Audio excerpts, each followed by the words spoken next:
చదువుకొని జాబ్ చేసే ఆడోళ్ళంతా లపాకీలు, వాళ్ళని చూసుకునే మొగోళ్ళేమో మేనేజర్లు. ఈ మాట అంటున్నది జమాతే ఇస్లామీ బంగ్లాదేశ్ ప్రెసిడెంట్. బంగ్లాదేశ్ వాళ్ళు ఏమనుకుంటే మనకేంది అని అనుకుంటారు కావచ్చు. ఈ జమాతే ఇస్లామీ బంగ్లాదేశ్లోనే కాదు, ఇండియాలో కూడా ఉంది.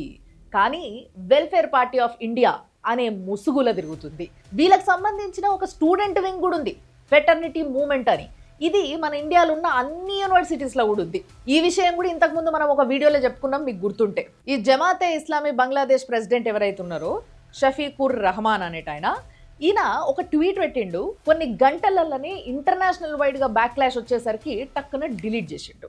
ఆ ట్వీట్ ఒకసారి చూడండి. We believe that when women are pushed out of the home in the name of modernity, they are expose to exploitation, moral decay and insecurity. It is nothing but another form of prostitution. ఈ ట్వీట్ని delete చేసిన కొన్ని గంటలకి ఆ Jamaate Islam ladies wing secretary ఒక ఆమె ఉన్నది, నూరున్నిసా సిద్దికా అని. ఈమె ఒక ప్రెస్ మీట్ పెట్టి డ్యామేజ్ కంట్రోల్ చేస్తుందేమో, ఏం మాట్లాడుతుందో అనుకున్నాం. కానీ ఆమె వచ్చి ఏం మాట్లాడింది తెలుసా? అవును, మొగోళ్ళంతా ఆడోళ్లకు మేనేజర్లు, ఆడోళ్ళకి చేత కాదు కాబట్టి వాళ్ళు మేనేజర్లు ఉండి వెనకాల నుంచి పని చేపిస్తుంటారు. ఇది కేవలం పొలిటికల్గా కాదు, కల్చర్ వైజ్గా కూడా కరెక్ట్ మాటనే, మా ఖురాన్లో ఇట్లనే ఉన్నది అని ఆమె చెప్పింది. కాబట్టే ఇంతకు ముందు బంగ్లాదేశ్కి 2 సార్లు ప్రైమ్ మినిస్టర్గా ఆడోళ్ళే ఉన్నప్పటికీ ఏమీ చేయలేదు.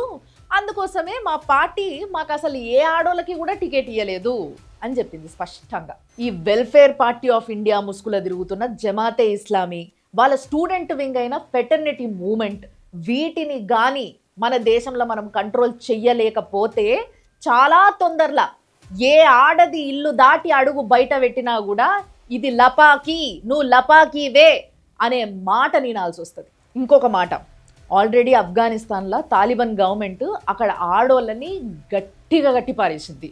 ఫస్ట్ హయ్యర్ ఎడ్యుకేషన్ బ్యాన్ చేసింది, రీసెంట్గా ప్రైమరీ ఎడ్యుకేషన్ కూడా బ్యాన్ చేసింది. అంటే చిన్న చిన్న ఆడపిల్లలు కూడా స్కూలు ముఖం చూడడానికి వీల్లేదు అని ఇది పర్మనెంట్గా బ్యాన్ చేయడం జరిగింది.